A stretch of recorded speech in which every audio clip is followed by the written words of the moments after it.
अभी तक आपने गौशाला क्यों नहीं किया? हम एक्सेप्ट जब कर रहे हैं कि अभी कोई इशू है तो हम जाएंगे। इशू आप जाएंगे तब ना। आपको जब फोन किया गया तो अभी आप हम लोग जब विरोध कर रहे हैं तब आप बुला करके पूछ रहे हैं क्या इशू है। आपका कर्तव्य क्या बनता है? आप जाकर के एक बार देखिए। जमुई जिले के झाझा कृष्ण गौशाले के सदस्यों ने प्रखंड पशु चिकित्सक के खिलाफ मोर्चा खोल दिया है।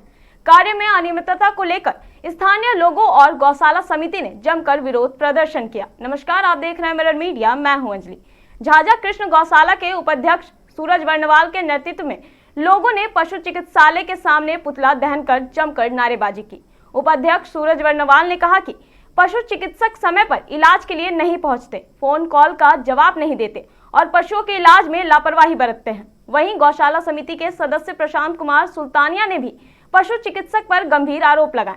उन्होंने कहा कि उनकी कार्यशैली पूरी तरह अनियमित है और सरकारी व्यवस्था पर सवाल खड़े करती है। उनका आरोप है कि बिहार सरकार द्वारा पशुओं के लिए उपलब्ध कराई जाने वाली दवाइयां जरूरतमंद पशुओं तक नहीं पहुंचती, बल्कि उन्हें बाजार में बेच दिया जाता है। अब बड़ा सवाल यह है कि आखिर सच्चाई क्या है? क्या वाकई पशुओं के इलाज में लापरवाही हो रही है या फिर यह सिर्फ आरोप प्रत्यारोप का मामला है? फिलहाल इस पूरे घटनाक्रम के बाद प्रशासन की भूमिका अहम हो जाती है कि वो मामले की निष्पक्ष जांच कर सच्चाई सामने लाए और आवश्यक कार्रवाई करे। देखिए क्या है ना कि हम लोग गौशाला समिति से हैं। मैं गौशाला उपाध्यक्ष सूरज वर्णवाल।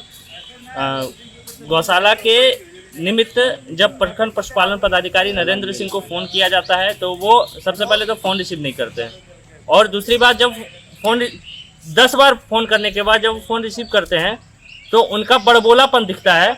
उनका जो बात करने का लहजा है वो किसी भी रूप में एक सरकारी कर्मचारी का नहीं है। वो रंगबाज की तरह बात करते हैं, और जब उनसे आग्रह किया जाता है कि गौशाला आइए इलाज करने के लिए तो वो बहाना कर देते कि मैं यहाँ हूँ, मैं वहाँ हूँ, मैं नहीं आ सकता हूँ। ऐसे में हमारी मांगे हैं कि उनका यहाँ से स्थानांतरण हो। बड़बोलापन झाझा में नहीं चलेगा।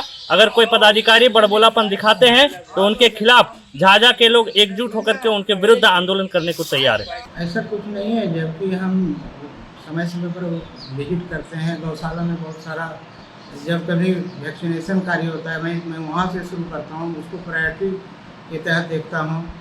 ऐसा नहीं है।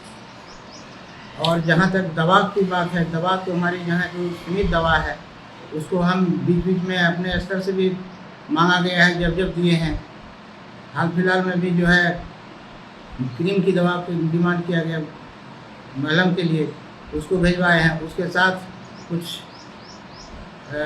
कोविडोन आयोडीन के रूप में भी भिजवा दिए साथ में। तो ऐसा तो नहीं है। कुछ आरोप लग रहा है कि मतलब आप विजिट जैसे होता है ना कि नियमित तौर पे नहीं करते हैं, और कुछ दवा की भी कमी है क्या? ऐसा नहीं है। ऐसा हो सकता है जब समय मान लीजिए हम कहीं दूसरे जगह हैं तो हो सकता है थोड़ा देर हो, लेकिन किसी स्टाफ को भेज करके भी जो है हम उसका मैनेज करते हैं। ऐसा नहीं है।